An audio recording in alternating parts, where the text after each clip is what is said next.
check. It's 1 in the afternoon. Tell me, and I forget. Teach me, and I may remember. Involve me, and I learn. Embracing the new normal and addressing the challenge of quality basic education, you are listening to Radio Z-eskwela. Siguradong masaya! You can also listen and watch this episode via live stream at Z Radio 88.5 and DepEd Tayo Division of Davao de Oro Facebook pages. Hello, my amazing learners! How are you today? I hope you are doing well in your respective homes. Are you motivated for another learning experience in English 5? If you do, sit back and relax. Get your pen and modals and let's do it! This is Ma'am Jennifer Caballero, your teacher for today. Our third lesson in Quarter 2, Module 2 is modal or modals. But before that, allow me first to read the learning objectives for this lesson. First, recognize what modals are. Second, identify compound words in sentences. Third, identify the variety of uses of modals in expressing meaning. And lastly, use modals in writing. Do you know what modals are? Do you have any idea? Modals are considered as special verbs. They give or provide additional concepts on the function of the main verb. They may indicate inference or prediction, necessity, request, permission, obligation, possibility, advice, ability, prohibition, or preference. Everyone, take a look at the presentation. Let us study the following infographics. Notice the words should and may in the given infographics.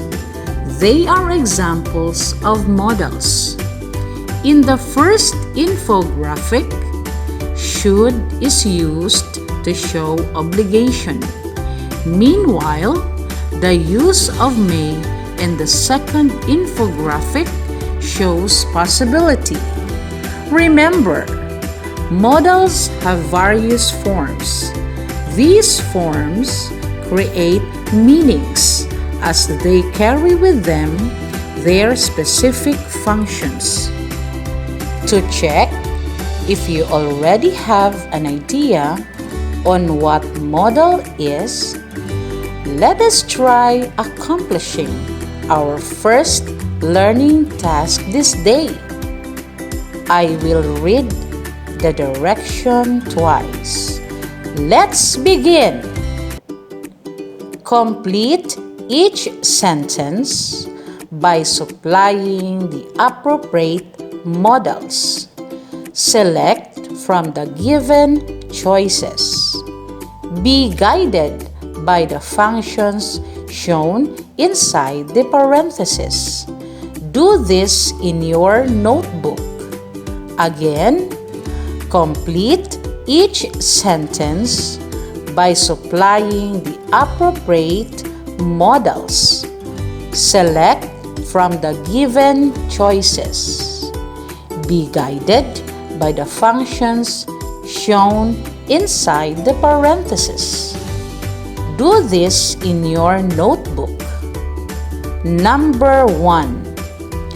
Blank we go. Suggestion. Number 2. Blank you lend me your books. Polite request. Number 3. I blank visit you more often since my place is just nearby. Ability. Number 4. Blank, he visit me in my dreams. Wish. And number 5, John blank visit the church to regain his spiritual health. Advice. Time is up. Ready or not, we will check your work. Number 1, blank we go. Suggestion. The answer is shall. Number 2, blank you lend me your books. Polite request. The answer is would. Number 3, I blank visit you more often since my place is just nearby. Ability. The correct answer is can. Number 4, blank he visit me in my dreams. Wish. The answer is may. And number 5, John blank visit the church to regain his spiritual health. Advice. The right answer is should. Did you get all the items correctly? Great! There is no doubt that you can learn this lesson easily. Now, let us learn more about modals. Modals, also known as modal auxiliaries, are helping verbs used with main verbs. They express particular mood or expressions, telling whether the speaker wants to convey a fact, a possibility, or a command. Let us study the table below. On the left column, you can see the modals or modal auxiliaries. In the center are their uses, and on the right column, how they are used in the sentence.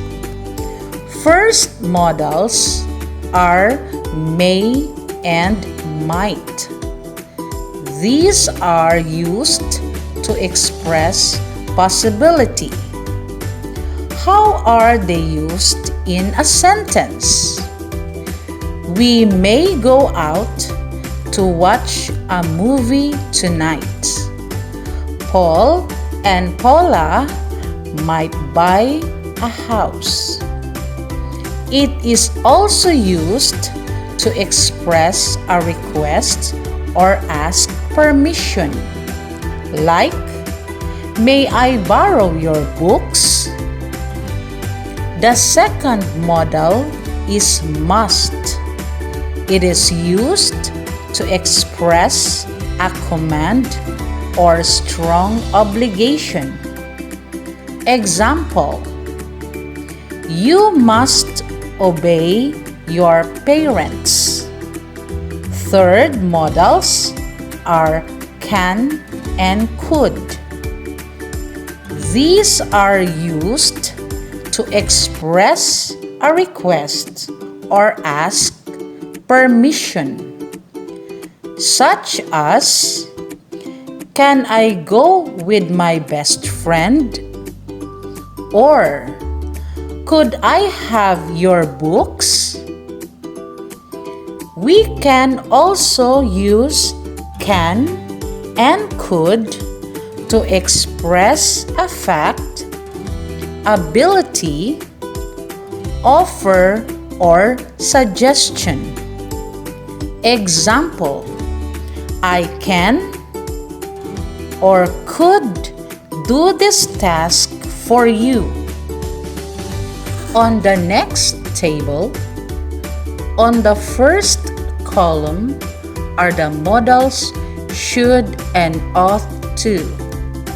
These are used to express advice or obligation.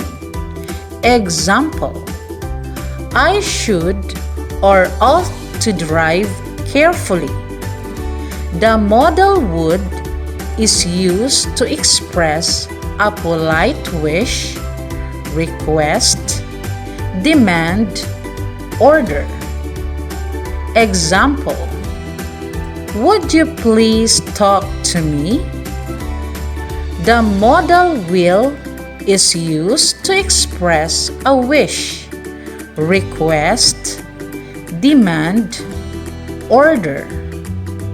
Example: will you talk to me? It can also be used to express prediction, like, I think it will rain anytime today. The last modal is shall. It is used to express suggestions. Example: shall we proceed with our meeting?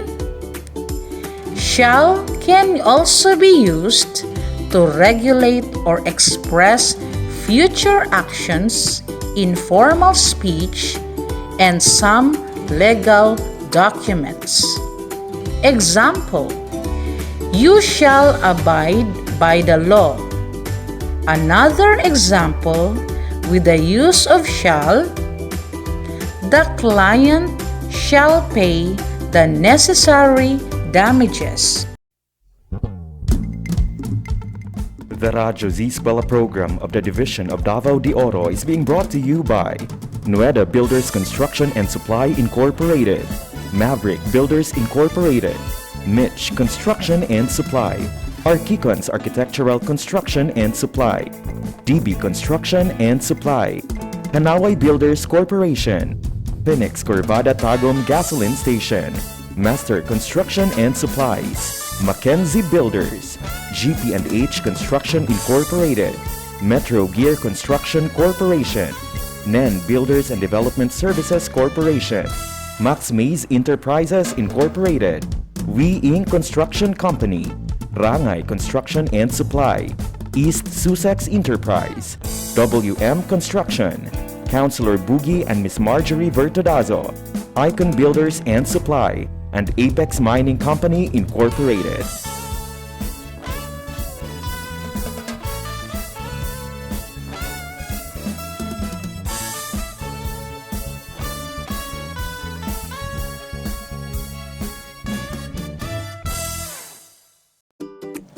Now, let us study where we usually put modals in a sentence.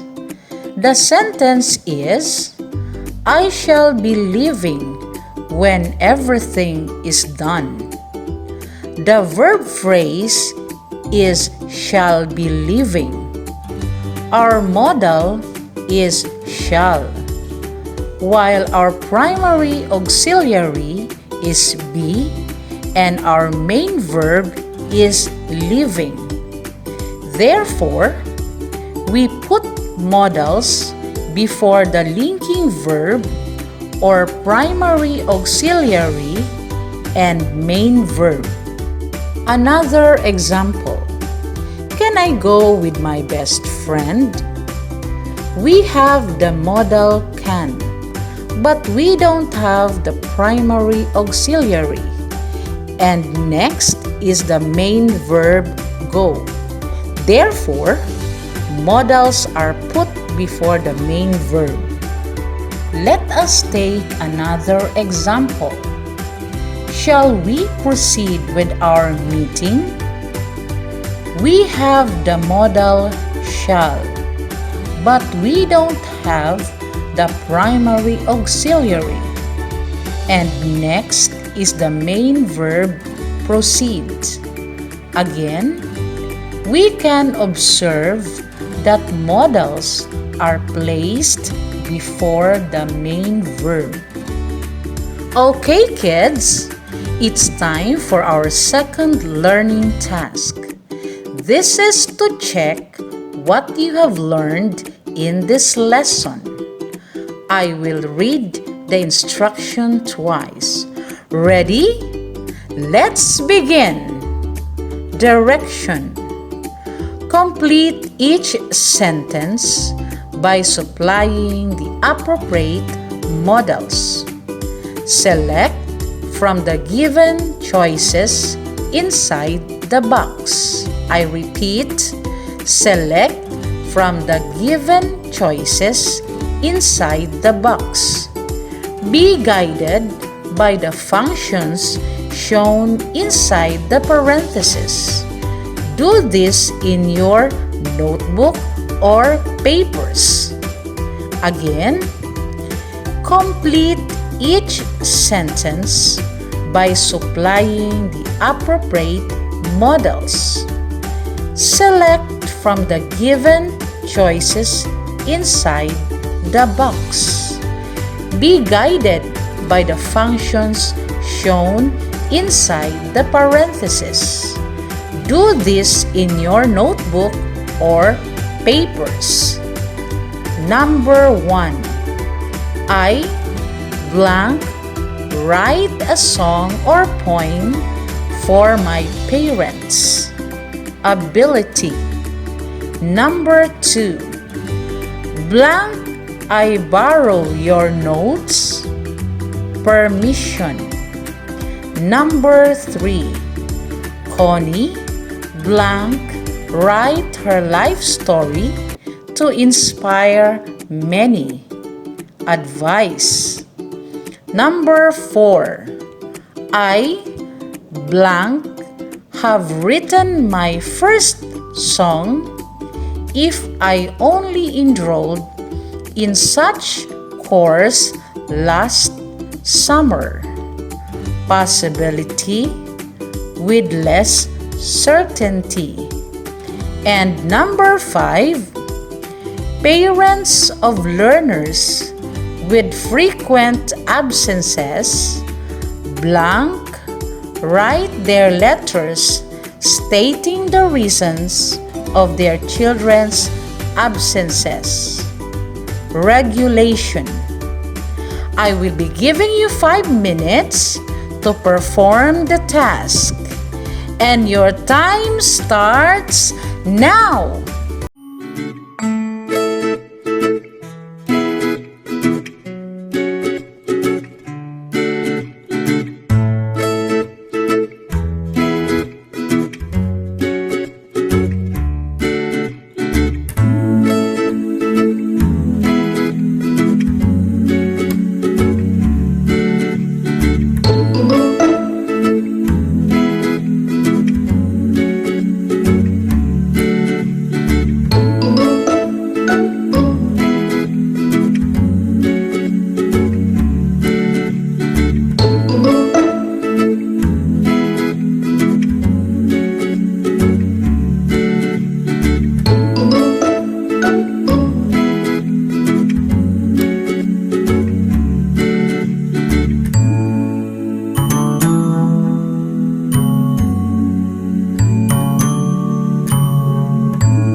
kids, 5-minute working time is up.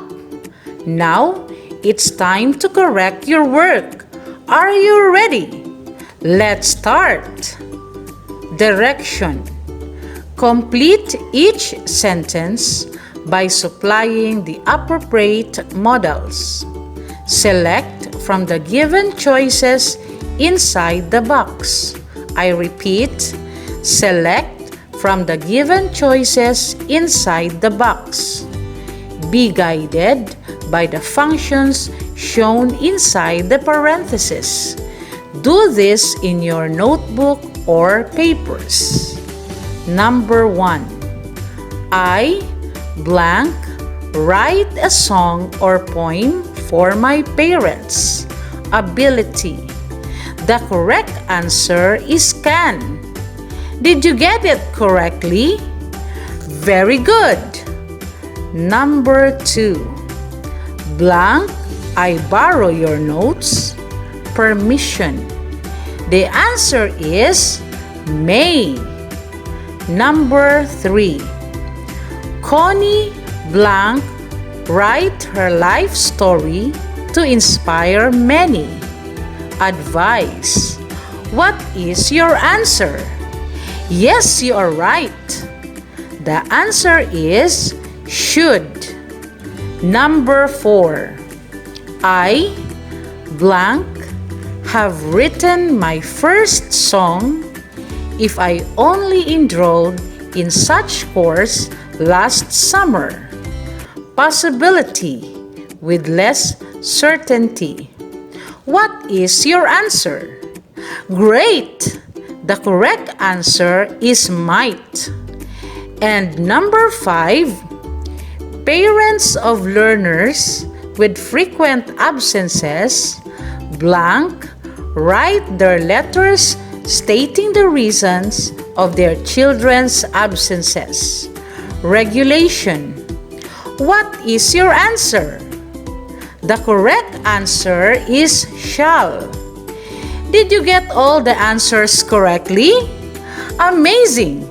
You are indeed brilliant learners.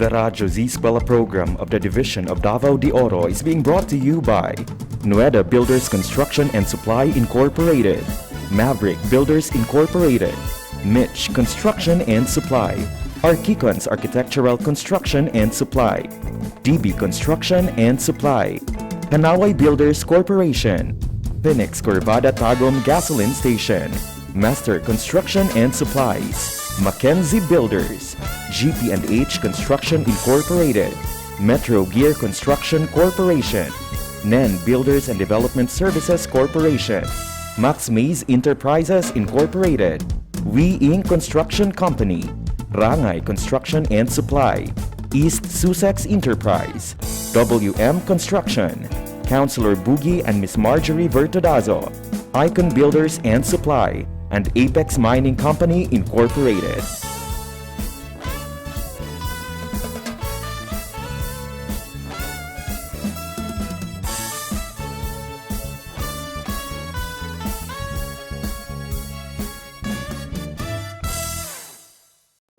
Now is the time for your third learning assessment.